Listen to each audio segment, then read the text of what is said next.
You know, bro, I'm telling you, I'm just gonna start calling them pillow pants. Pillow pants? Yeah, Clerks 2, pillow pants. They're trolls and they're pussies. So every single one of them, I'm just gonna call them pillow pants. Anytime I get a thumbs down, pillow pants did it. Anytime somebody's being a jerk off, pillow pants did it. Pussy trolls, get it? Okay.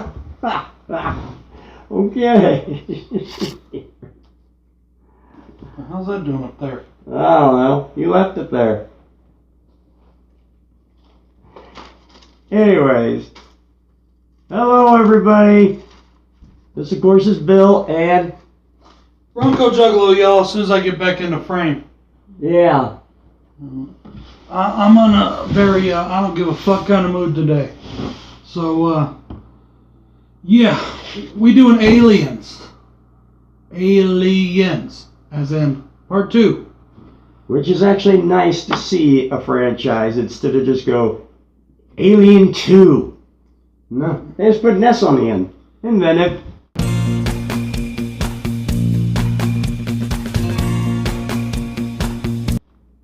Came out in 1986, directed by James Cameron. Yes. What else did he direct? Bunch of bullshit with really high budgets. And,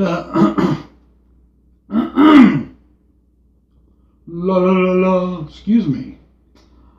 Yeah, stars Sigourney Weaver once again as Ripley. We have Paul Reiser as, what's his fucking name again? Burke? Yeah, dumbass faggot boy, that's what I like to call him. Ah. And a bunch of other people that I don't remember all the names to. Well, there is at least one other famous guy in here. I can't remember his name right now, but of course, his other big role was Terminator. Oh yeah, the guy that plays the android? No. The Terminator. Which one are we talking about? No. He was in the Terminator. He plays Hicks in this. He played the lead male role in Terminator. Kyle? That's Kyle? Yeah. That would be Kyle Reese right there. I didn't notice. Okay. Yeah. But you got a lot of good actors in this film. Like you said, the guy that... Frank Black. Frank Black is the man that plays the android Bishop. And then, the guy that plays Hudson, God, his name is... Bill Paxton. Bill Paxton. Yes, Bill Paxton's in this film too, folks. Yes. One of his earlier films. He was also in Terminator. I don't know if it was one of his earlier films. He's been around a while. He was also in Terminator, though. He played one of the punks at the very beginning of the film. Right. And, of course, Twister. And then, Predator 2. Yeah. Another great movie he was in. Which we'll be talking about at some point soon, too. Yes. So, anyways, alright guys, so here's our story. 50 years after the events of part 1, Ripley wakes up out of her little hibernation sleep because her little ship bumps into a big ship. They take her ass back to Earth, where they then proceed to blame her for the destruction of a $65 million, is that how much they said it was, I believe? $65 million space shuttle. Minus payload. Yeah, minus, which seems really fucking cheap if you ask me. But you gotta remember when this movie was made. But still, alright, even back in those days, like an F-16 was like a $15 million jet. So really you can do basically a flying city and that only costs $65 What the fuck? Minus payload. Yeah. So yeah, anyways, they decide to blame her for it, say it's all her fault, because they don't believe her alien story. With the exception of Mr. Burke. He believes her. Yeah. He's acting, all not lovey-dovey, but like he's her friend, he's out to help her, he's on her side. Your buddy. Yep, and he sends some people out to investigate her claim. At least that's what we think he's doing. There is a planet, the planet that the alien ship was found on, with the space jockey. But there's been no sign of it. Nobody else has known about it for 50 years. Nobody knew about the aliens. They are on the other side of the planet. Terraforming. Yep. So he sends some people over there to go look. And guess what's still there with a bunch of fucking aliens? Bunch of xenomorphs. Whole shitload of them. And I love that about this movie. There's a shit ton of them fuckers. Oh, yeah. So, anyways, the aliens do what aliens do, and there's been no contact with the planet, so they decide to send up a rescue mission. They now decided that maybe Ripley wasn't full of shit after all. Let's send up a rescue mission, which Burke just decides to go along on. Yeah. For no apparent reason except to be a company supervisor. Yeah. And protect the company interest. Right. Well, yeah, somebody's interest. Ripley, even though she said she wouldn't in a million years, decides to go with them. Yes. And let's just say alien fun and mayhem ensue. Turns out that what's his name? Burke. Turns out that Burke is a big dickhead who wants to take the aliens back to use them for military purposes, which does happen, I believe, in one of the later films. Yeah. Yes, Resurrection. Yeah. So that happens anyways, but hey, we're not there yet. Guess what? He decides to leave everybody to die while he tries to escape and save his ass and save his money. Because that's all he really wants is the money that's going to come from this discovery. Yes. And they are left to fight off this alien horde. And basically one of the best third acts in film history ensues. Yeah. And that's pretty much it for our plot, guys. Yeah, it's a good plot. And it's a good movie. Oh, yeah, it's a good movie. I'm going to just briefly mention, though, that we are actually reviewing the 1990, not the theatrical version, but the 1990 special edition version. That's the one we watched anyway. Yeah, but that's the one we're reviewing because, well, all they did was add some footage in, but it was good footage they added. A lot of people claim this movie to be the best Alien films. Yeah. And a lot of people say that with what happened when 3, even though I still don't understand the hate for 3, I've always kind of liked 3. It's not a bad film. I never understood it either. 3, 4, and the 2 prequels, that Ridley Scott is like really steering this in the wrong direction. And it's something we covered in the last live stream we did, the Horror Hangouts, which I'm a part of, guys. The 21st, 6 p.m. Eastern Time, Horror Hangouts crew is doing another live stream. Come check us out. A lot of people don't like or they think that James Cameron had a better vision than what Ridley Scott, the creator of it, did. What do you think on that? To be honest, I'm not a big Cameron fan. This is probably his best film that he's ever done. But at least from our point of view. Well, yeah. I know people love Titanic and Avatar. Oh, good. Oh Lord. Well, I mean, this one and Terminator 2. Oh, okay, okay. Terminator 2, I think, is my personal favorite of his. This is an awesome film. I would love to see what Ridley Scott would have done with this sequel. I love the first film. The first film is very masterfully done. Yeah. And nobody debates that. Nobody debates that he didn't do great on the first film. It's the films that follow. I don't know. And I personally, I like what Ridley Scott's doing. I like it. Yes. I think, Covenant wasn't great. No, Covenant wasn't great. I like what he's doing, and I like how he ended it, and I want to see what's going to happen next. Yes, and so Prometheus definitely left me was with a good cliffhanger. Wow. So, Prometheus was definitely a wow film. It was a wow It was film. A little different. It wasn't your standard Alien movie. It was a little slow. But it was more of a story-building movie. It wasn't an action film. Exactly. It was not an action film, but it was a really good movie. Yes. It had a lot of suspense in it. It was a very good suspense-building movie. So, I love that film. With all that being said, guys, I guess we'll get into pros and cons, and I've only got 2 cons, so you want to start with cons, or should we start with pros? We really don't have a lot of cons, so I'd say, let's go ahead and start with the cons. Why don't you start us off, brother? Okay. Con number 1 for me is Burke. The actor was great. The character, very stereotypical character.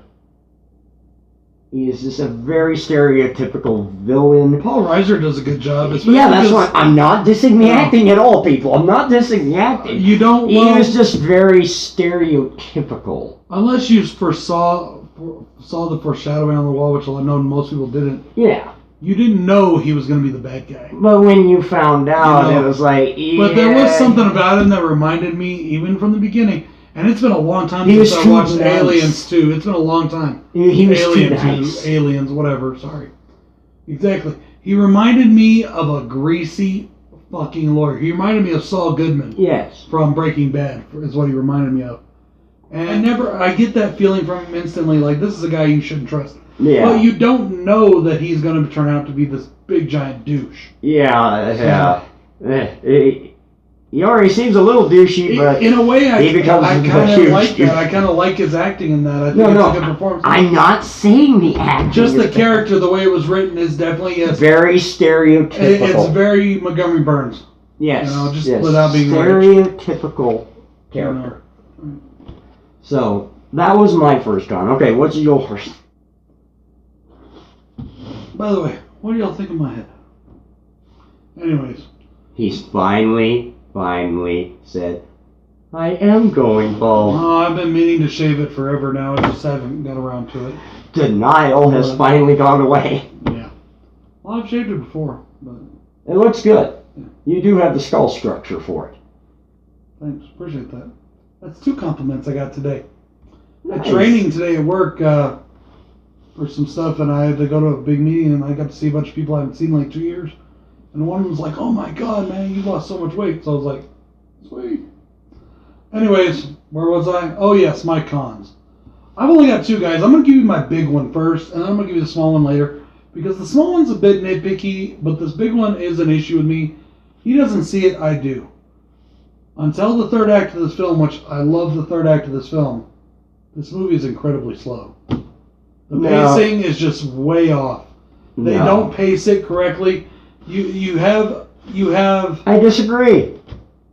You got slow, one exciting moment. Slow, one exciting They're moment. building suspense. But it's not paced right. That's something I've noticed in a lot of James Cameron films. A lot of his movies are like that. It's like they should be constantly building towards this climax. And they're not. In places where it shouldn't slow down, it slows down, and it shouldn't. But I disagree. I do. I disagree. I mean, it should start off with all that stuff, all that character building, all that stuff, and get bigger and bigger and bigger as it goes. Especially in a film like this, it's supposed to be an action, space, sci-fi horror movie. Yes, but that's Star Wars right there. Okay, and yes, I know I'm using Star Wars a lot, but I'm sorry, that's a great fucking film, and if anybody doesn't believe me, they're full of shit. Okay, I'm gonna defend... God damn, I can't believe I'm defending James Cameron. Ugh. Okay, I am gonna defend him here. Hey, he made this and he made Terminator 2. Whatever shit he comes out with, it's still redeeming. Okay, can I please start defending? Go ahead. Okay, part of also what he's doing is also with the scenery to build the suspense. I mean, you go through this place and it looks like a war zone. And he's building a lot of suspense. I know you probably say, oh, it's slow because they're searching. That actually makes sense to be searching around. It's not just that. It is a little slow, but you look at the beautiful set designs. And you can see he's also using the scenery to build that suspense. Okay, well, let's not even use Star Wars as the example. Let's use part 1 as the example. Okay? In the beginning of part 1, they all wake up, right? Oh, yeah. And they're sitting around the dinner table, whatever. They're bullshitting. They're doing their jobs. Very mundane shit. It keeps going on a pyramid scale. You start out here. The dinner scene's fun. Gets bigger. Gets bigger. Gets bigger. And then we have all the alien shit. Okay? How the fuck did we get into a pyramid scene? Anyways, how did you get into a pyramid scene? It's just my visual. We start the pyramid down here, and it gets bigger. How the hell did we get to a pyramid scheme? Just my visual aid. The movie constantly builds towards the climax. In this film, We start out real slow with all the Ripley waking up, all the board stuff, all the character, which is great shit. I love it, okay? And then we get the scene where they send out the people to investigate, and bam, we have some action.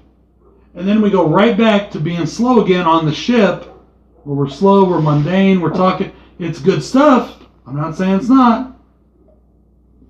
And then one thing happens, and it's real quick. And then we go back to being slow again while they're going through all the shit with the medical and this and that, and dissecting it and finding the little girl. Development. But it's supposed to go on. There's a way to do it, and you can't just go back and forth. He's not Quentin Tarantino. It doesn't work that way. The reason why Tarantino can get away with it is he does it in like flashbacks or in, fucking and shit around. But this one, the third act is so great, it should build towards that third act. In a way, it's like the movie's here, and then the third act's right here and up here. And it just stops, bangs into it, and now we're way up here. It's just the way I feel about it. All right. That's the way you feel about it. All right. Your next con? Con, yes. Okay. My next con, again, it kind of goes back to the first film, but instead of a cat, we've replaced the cat with Newt. Now she's searching for a little girl instead. It's kind of the same thing. Only we've switched the cat to a little girl. I guess I should defend there and say that the little girl is probably more important than the cat. Yeah, I would defend that too, but it is the same thing. I can see why they're searching and trying to help the little girl. Yeah, but the cat... I don't get why they tried to help the cat. But it's still the same thing from the first film, only we switched from a cat to a little girl. And if we didn't have Newt, we would not have one of the best lines in the whole fucking movie. Get away from her, you bitch! Oh, we'll get into the lines in the pros. That's one of my pros. Actually, some of the dialogue is my next con. The dialogue of the Marines. In this movie, it is very, very stereotypical 1980s quote-unquote military talk.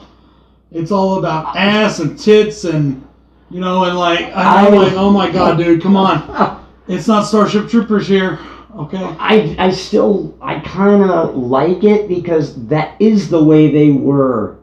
In a way, a lot of them still are. I wasn't in the military or anything back in the 80s. My father was. But still. And, I don't know, you hear talk like that, but you don't hear, it's really ramped up in the cheesiness.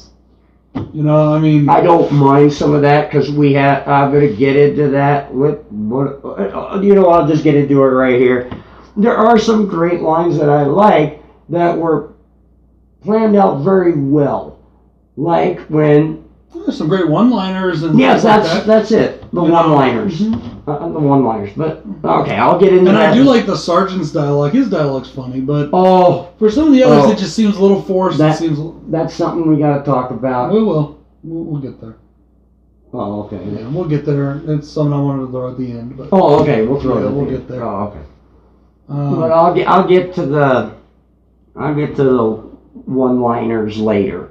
Well, you know what? We're about to start pros, so I know the dialogue's a pro for you. Well, I got one last con. Oh, okay. My bad. He has 2 cons, I got 3. The last con I have is very nitpicky, but Newt's screaming. Oh, good God. Yeah. She got a good scream, but dude, I don't need to hear it that much. That's annoying. It's okay, we got it. You're scared. Nails on chalkboard.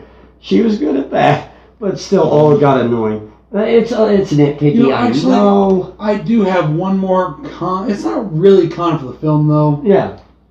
All right. When we were younger, I didn't see Aliens when it first came out. I was like 5. Yeah, we were too young for that movie. Well, I probably would have. My dad probably would have. I mean, I may have saw it. I just don't remember seeing it. You know what I mean? But Alien, all of it was still very popular in the 90s. And it still is today. Yes. But this motherfucker right here for my birthday, got me one of the coolest presents ever.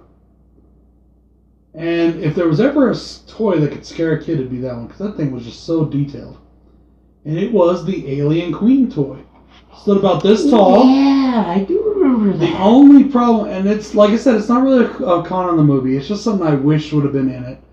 You know, on that toy, and this is from the Alien films. Yes, there was more films after it. Right on the box it says Aliens, as in part 2. Yeah. Alien Queen figure. She has wings. Oh, the flying one. That came in the comic books. I know. Yeah. I would have loved to seen that in this. Oh, and judging by this, they had the technology for that special effect. Yes. I would have loved to seen the Queen fly. When she's chasing after, like when she gets, alright, yeah, more spoilers. When she gets knocked down the shaft, if she came fucking flying up out of that bitch like a fucking dragon, all fucking, well, unfortunately, instead of, and then she gets beat up again, and then she gets onto the ship. Well, but you got to remember though, nobody thought of the flying queen concept in this. But I swear she has the wings. They're folded back. I think I've seen it, but I can't really tell the way the shot. I can't really tell. Yeah, because the flying queen didn't come till a lot later. So. Yeah. Is it just me, or does that look like a dude queen, basically, sitting on a pile of eggs thinking, like, when the fuck is the wife going to be back? I'm tired of sitting on this shit. No, it's just it's just, your normal bobblehead. Yeah, he's got his hands folded, and he's like...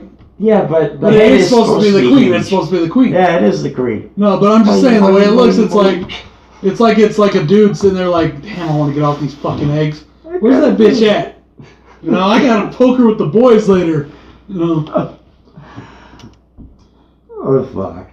Okay, yeah, but that concept came later. Yeah, I know. It just came later. But in retrospect, when you're watching the movie and you think about the toy line that came out for these toys and all this stuff. It came later. It's like, oh, dude, that would have been badass. Oh, it would have, yeah. But, and like I said, it's not a con of the movie because, as you said, it wasn't even around yet. And that's something that came out in the comic books later on. Yeah. For the Aliens comic books. And it is what it is. It was just so cool. And I was like, oh, man, that would have been awesome.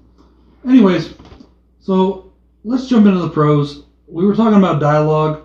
So what do you want to say about that? Okay. The one-liners. I do like the one-liners in this.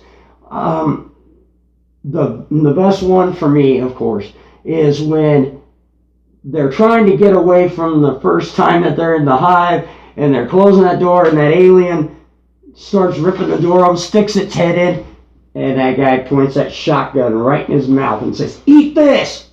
Oh, yeah. That's cool. Oh. I love the one-liners like that. Or when they first wake up and what is his Hudson is giving Vasquez shit, asking her, has she ever been accused of being a man? And she goes, no. Have you? See, that's some of the shit I didn't like. I was like, man, that's so cheesy. There's always got to be that one tough G.I. Jane bitch in these movies. And it's normal for everybody to fuck with her and talk. And it's like, okay, it's very cliche. We've done that already. Yeah. But that's just my opinion. I don't know. I thought it worked good in this film. I do want to lead off what you said, though, about when he shoots the shotgun, And because that's a perfect segue for me for my first pro. Okay. And that is special effects in this movie. Oh. I love it when that... that's one of my pros as well. Hits him in the arm and on the side of the face. Makeup and special effects. You can see the holes starting to come out, and it just looks so good. That is one of my pros as well. I really loved it, yeah. The special effects in this whole film are good. Yes. Everything from the face hugger to the chest burst to... Oh, when Drake gets the acid on his face and his face starts melting. That was beautiful. Very well done. There is so much that is so good in it. The Queen looked great. Practical special effects looked amazing. The CGI effects, when they did use it, was it even known as CGI in 1996? I don't think it was. I mean, this... Okay, once again, I don't care what anybody says. I'm giving huge props to Lucas here because without Lucasfilm, none of the CGI shit that we have, even up till now, would have even been here. So probably not. Or it would have taken another decade to ILM developed all this shit. So, they did a good job on the computer graphics that they had at the time. They weren't like they are now, but they looked really good. Oh, and sometimes that's good. We've gotten so good on some of these computer graphics. And like for me, it's not a con, but for some people it is. We get the Phantom Menace. That's how good our computer graphics are. We get the Phantom Menace. Personally, I like the Phantom Menace. I love the way it looks, so I'm good with it. But a lot of people aren't. You know, a lot of people don't like that. The only thing I like about the Phantom Menace is Ray Park. Oh, I think that whole movie's amazing. I love that movie. Every scene with Darth Maul is flat out gold. Yeah, Ray Park. You know, but it's not just that. I I liked all Liam Neeson stuff. I liked the interaction. I even like fucking Jar Jar Binks. All right, not saying I wanted him to be the fucking center character in Star Wars, but he's not as bad as people give him shit for. Leave the poor fucker alone. He's got a complex already. Oh, Misa's a Jar Jar Binks. Misa's your humble servant. So, oh, good God. So what? They were betraying a primitive culture. So what? What is the big deal here? Why has everything got to be so fucking PC? It doesn't need to be PC, but God, that acting was horrid. Actually, I thought Omar Best did it? I thought he was a great actor. His movements, the way he did, but it was all he didn't do voice movements. He didn't do the voice. I don't think he just did the movement, you know, all that. I don't know. Anyways, doesn't matter. Even back then, when they did CGI right, it had the potential to look better than it does now. Just saying. Oh yeah, definitely. Now there's some that I think is great now, like the CGI in Friday the 13th remake was beautiful. I couldn't even tell it was CGI half the time. CGI in the Nightmare on Elm Street remake, on the other hand, fucking garbage. The CGI on the Halloween mask for Michael Myers that we talked about last night, in my video last night, total fucking garbage. Dude, I put this in the video too. I don't know if you remember the CGI scenes where they put the CGI mask over him.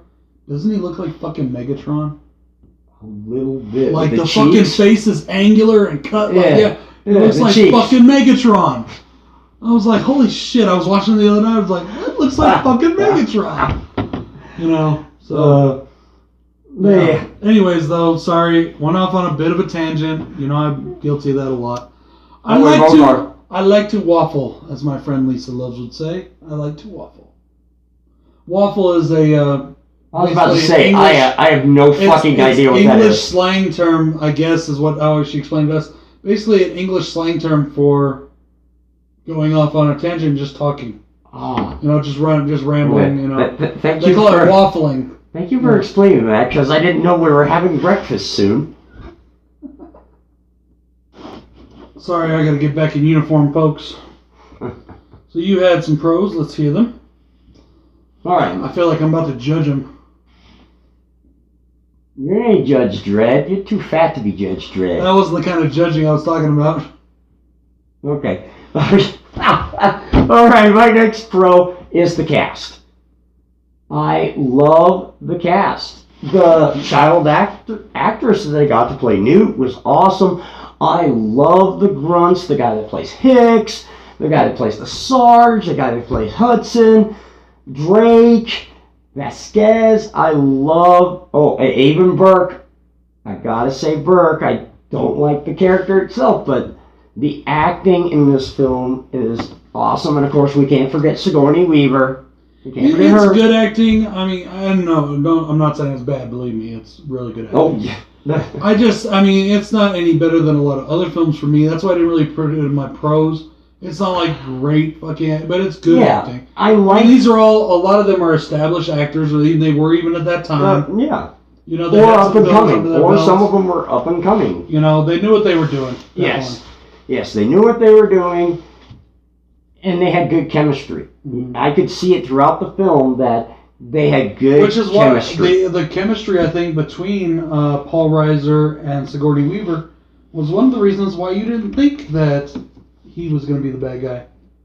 You would think that, maybe he was too nice. You might even almost think that, and I'm not trying to get all girly here, but he might have been like the love interest. You never know.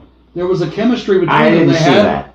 I did. And the very first fucking scenes they were together in the hospital. No, he seemed too nice. Plus, he's a company man. But, were you done? Yeah. Okay. Sorry. I know I tend to take over here. I do a lot of talking. And then he won't let me get a word in edgewise I'm sometimes. sorry. It's Alright, my what's your fucking next pro- channel. Go fuck yourself. Hey, you wanted me to do this. Like you didn't want to.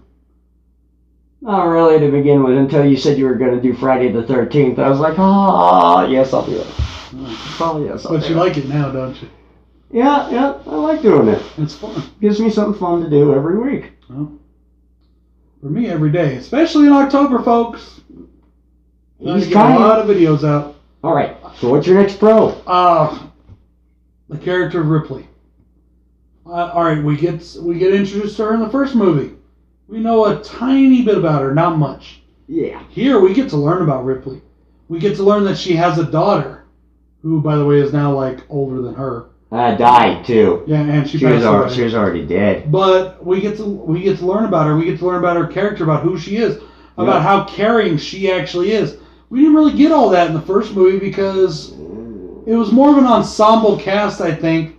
And I honestly feel, yes, she was the main survivor, but I think the reason why she came out with the top billing and as the survivor and all was because that's kind of what people, not as the survivor of the film, but as like the main focus of the next film, was because people liked her.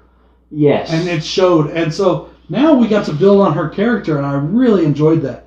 We got to see different sides of her. We didn't know, okay, like, all right, maybe I'm just forgetting here, and it could well be my memory is, I got so much shit going on, my memory gets shot sometimes.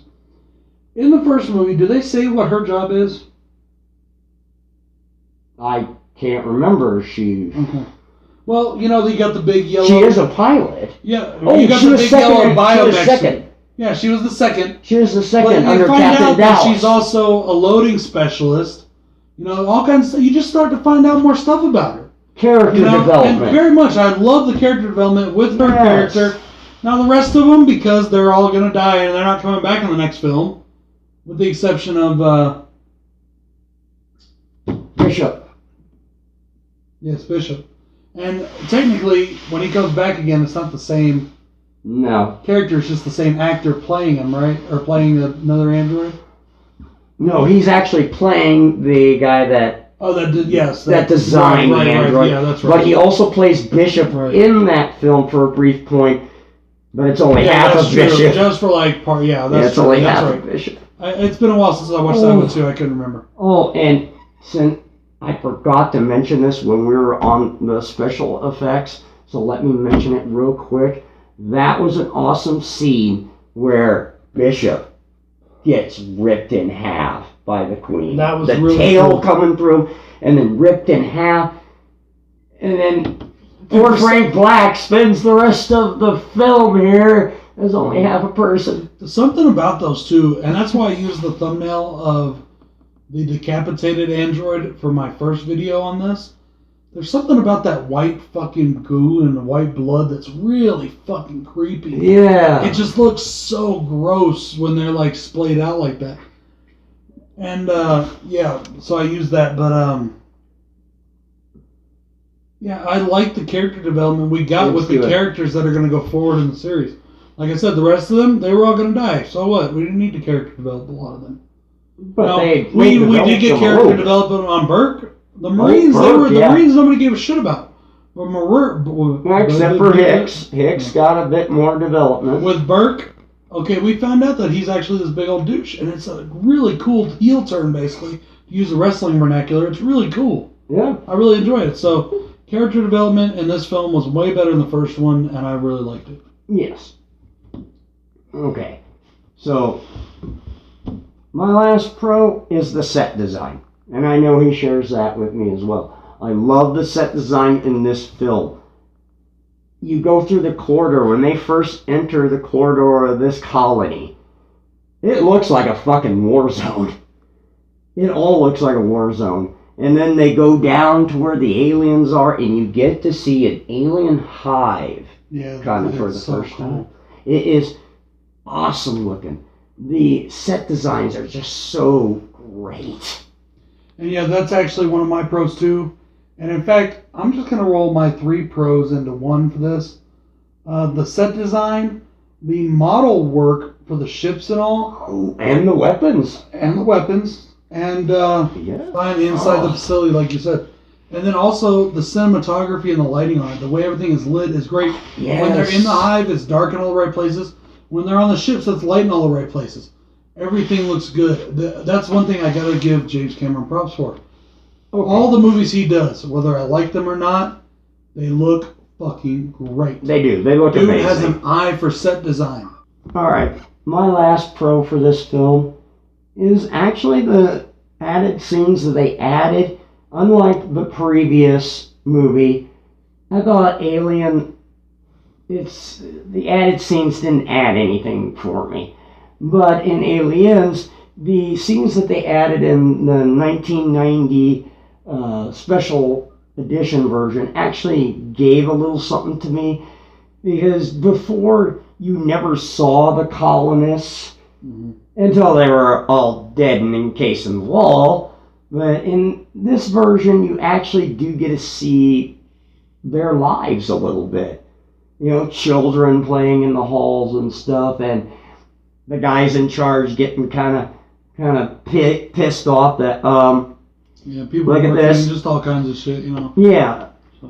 So it gave some more life. You actually kind of cared a little bit about these colonists. Whereas in the original theatrical version, I could really give a fuck less about them because guess what? I'm not getting to see anything of them. Right. But this actually the special edition actually kind of made you care a little bit about the colonists. Because you actually got to see them in everyday life. Yeah. And that was my last pro. I touched on a pro earlier when we were talking. I love that there's multiple xenomorphs. I love the alien design in this movie. I love the design of the alien queen. I think she looks great. I love the alien action in it. My final pro is that third act. That if they could have started the movie there, I would have been happy. The whole movie is good, but like I said, it's a little slow in the beginning or whatever. But that third act is just so fucking amazing. So good. It has such an awesome battle between Ripley and the alien queen multiple times. We've got I don't know if it's actually hundreds, but like 40 or 50 fucking xenomorphs coming at them at once. The whole third act is just so cool, and I fucking love it. Oh, yes. One of my favorite parts of the third act is when they're in that little room with that motion detector. Yeah. And they're like, where is it? What do you mean? That's inside the room. Yeah. And they look up like, oh, fuck, we forgot about the ceiling. Yeah, it's awesome. I love that third act. Oh, yeah. For me, the third act really starts, I think, when Ripley drives the fucking transport or whatever the fuck it is, APC. the car, APC thing, just like rams it through that shit. Personal carrier. I love that part. I fucking loved it. It was so cool. And everything from there was just awesomeness. So, my favorite kill is also that kill of the android. And even though he didn't die, it's still so cool looking the way he got cut in half. Oh, okay. That was awesome. Yeah, very awesome. But I'm actually going to stick with somebody that actually died. Drake. Love it when he gets the acid splash back on him. That's my favorite kill. Is when Drake gets that acid splash back on him. And that's, of course, a pro in this movie, too, is the kills are great. You know, I mean, yes, it's more action kills than horror kills, but they're fucking awesome. Yeah. You know, great effects, great everything. Anyways, guys, we already gave you our favorite kills, so we might as well go out with our favorite line of the film. Game over, man! Game over! Peace. Good night. Does this excite you? Think about it. Does it not stagger the imagination? No builder on earth can conceive any structure to compare to the mansions above. Won't that be something when you go to live in your own mansion? There'll be no concern about paying for it. It's already taken care of. There'll be no worry of being moved out of it. It will be yours